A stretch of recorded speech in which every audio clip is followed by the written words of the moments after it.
Hello दोस्तों, आपका बहुत बहुत स्वागत है हमारे YouTube channel chariot of general knowledge पर।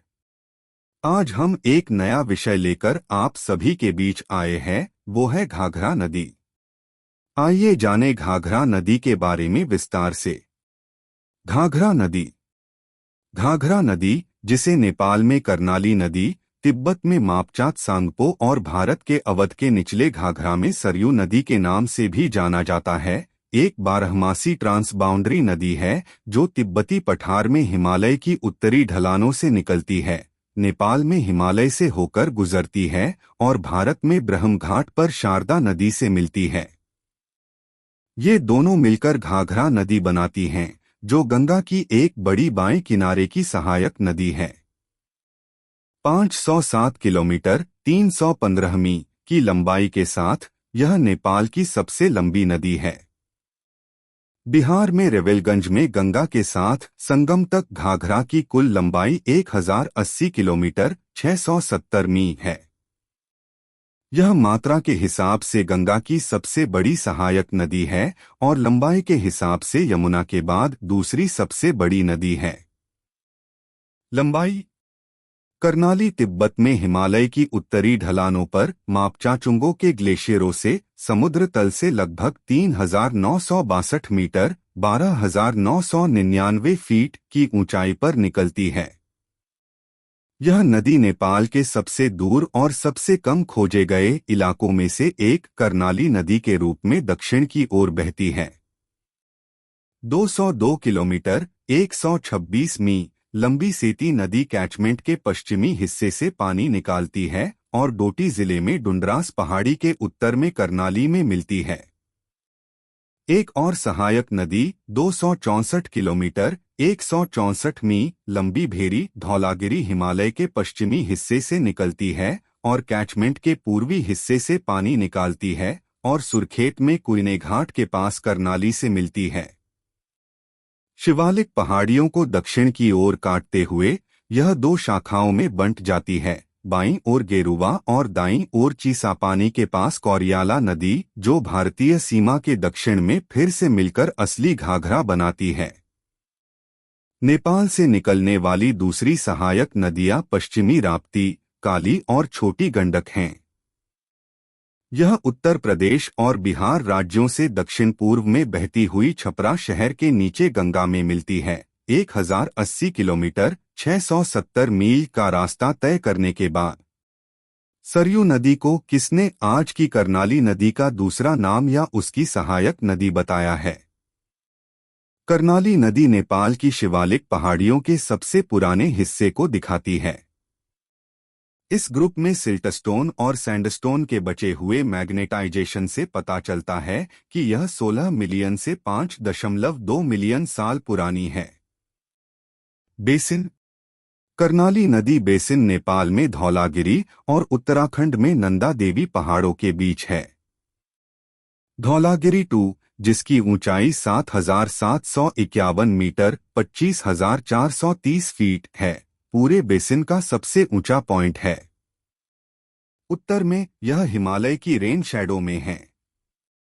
नदी से बने बेसिन का कुल कैचमेंट एरिया 127,950 वर्ग किलोमीटर 49,400 मी 2 है, जिसमें से 45% भारत में है। सहायक नदियों। छोटी गंडक एक ग्राउंड वाटर से भरी घुमावदार नदी है जो उत्तर प्रदेश के महाराजगंज जिले के धेसोपुल के पास से निकलती है। यह लगभग 250 किलोमीटर 160 मील का सफर तय करके बिहार के सीवान जिले के गुठनी के पास घाघरा में मिलती है। छोटी गंडक नदी बेसिन 2600 से 2720 एन लैटिट्यूड और 8330 से 8415 ई लॉन्गिट्यूड के बीच है।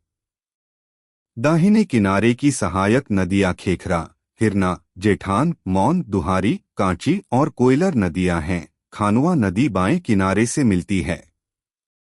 छोटी गंडक का डिस्चार्ज मुख्य रूप से बारिश से कंट्रोल होता है, जो मानसून के मौसम में बहुत ज्यादा और गर्मियों में कम होती है। यह देखा गया है कि जब भी कैचमेंट एरिया में बारिश ज्यादा होती है तो छोटी गंडक नदी बेसिन के निचले हिस्से में बाढ़ आ जाती है। इस इलाके में ऊंची टेरेस सतह, नदी घाटी की टेरेस सतह, आज के नदी चैनल में संकरे बाढ़ के मैदान, प्राकृतिक तटबंध और पॉइंट बार जमाव दिखते हैं। ये सभी जियोमॉर्फिक चीजें डिपोजिशनल नेचर की हैं और अलग अलग समय के एल्यूवियम से बनी हैं। करनाली की मुख्य सहायक नदियां सेती और भेरी हैं।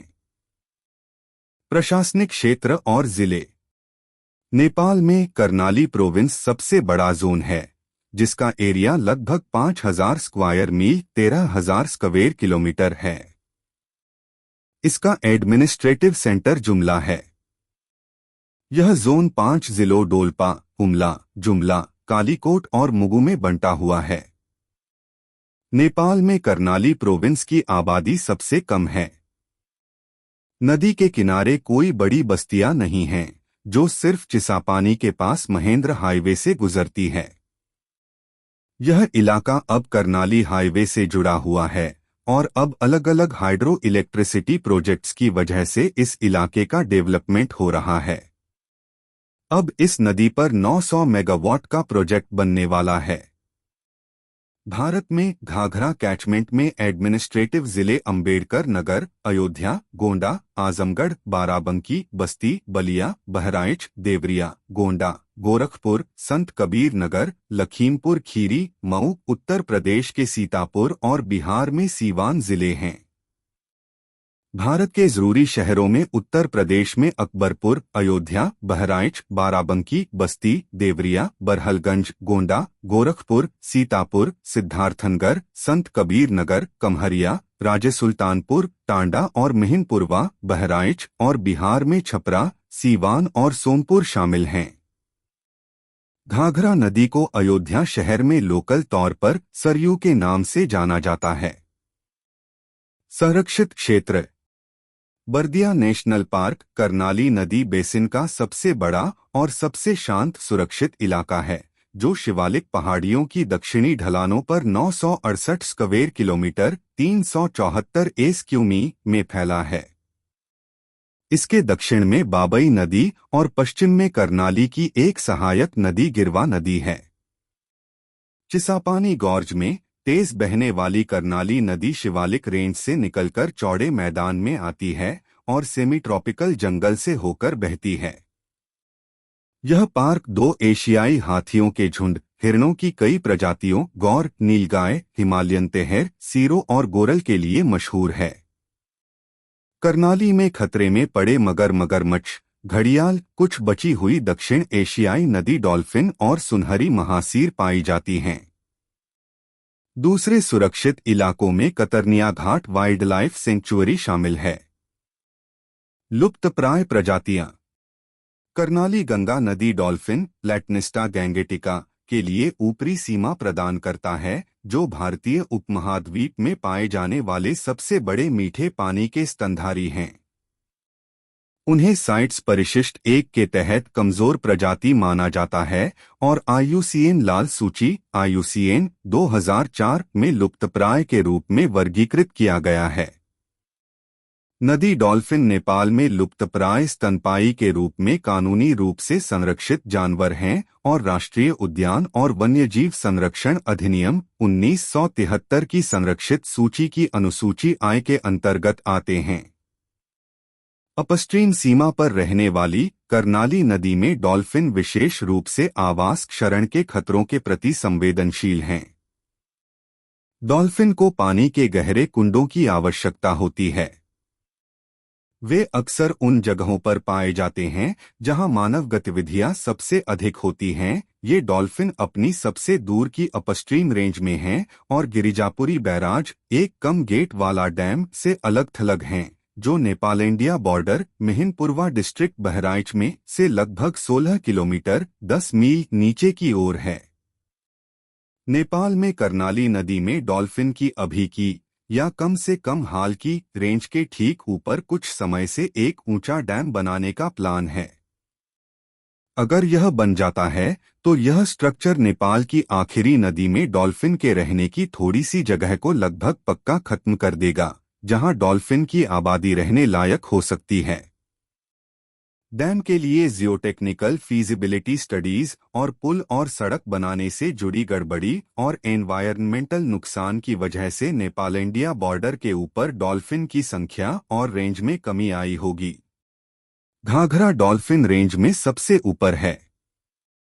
गंगा की डॉल्फिन दूसरे जरूरी सुरक्षित इलाके और उनका बायोलॉजिकल और धार्मिक महत्व हैं। खप्तड़ NP 2.25 स्क्वायर किलोमीटर 0.87 मी 2, धोरपाटन HR 13.25 स्क्वायर किलोमीटर 5.12 मी 2 और WR 1976 कंचनपुर 3.05 स्क्वायर किलोमीटर 1.18 मी 2 तराई साल में।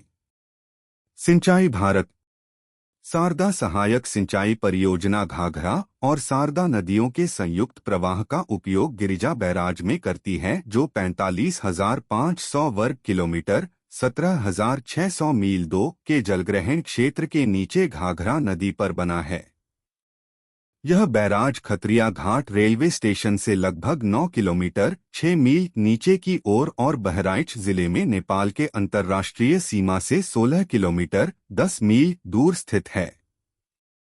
यह गिरिजा बैराज से निचले शारदा बैराज तक एक लिंक नहर के माध्यम से निचले शारदा बैराज शारदा नदी पर बना 17,818 वर्ग किलोमीटर 6,880 मील 2 के जलग्रहण क्षेत्र के साथ लखीमपुर खीरी जिले में लखीमपुर खीरी रेलवे स्टेशन से लगभग 28 किलोमीटर 17 मील उत्तर पूर्व में से जुड़ा हुआ है, जो 28 किलोमीटर 17 मील लंबा है और इसे गंडक से शारदा नदी में 480 क्यूबिक मीटर प्रति सेकंड 17,000 घन फीट सेकंड के निर्वहन को मोड़ने के लिए डिजाइन किया गया है।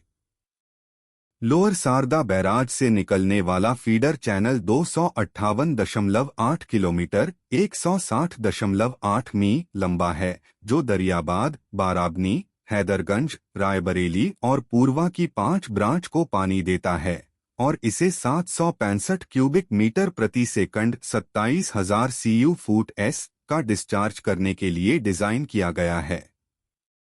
सरदा सहायक फीडर चैनल 171 किलोमीटर 106 मी पर हैदरगढ़ ब्रांच और 187 किलोमीटर 116 मी पर रायबरेली ब्रांच से मिलता है।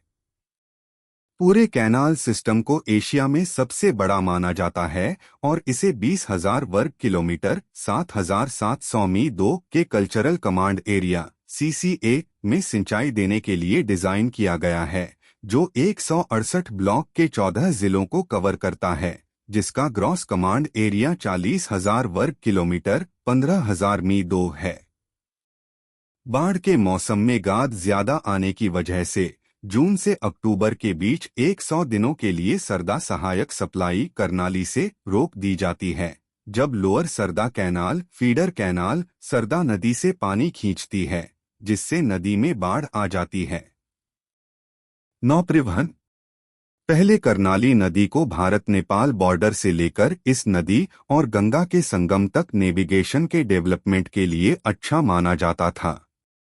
इस नदी का निचला हिस्सा, जिसे भारत में घाघरा कहा जाता है, पहले स्टीमर से नेविगेशन के लिए इस्तेमाल होता था।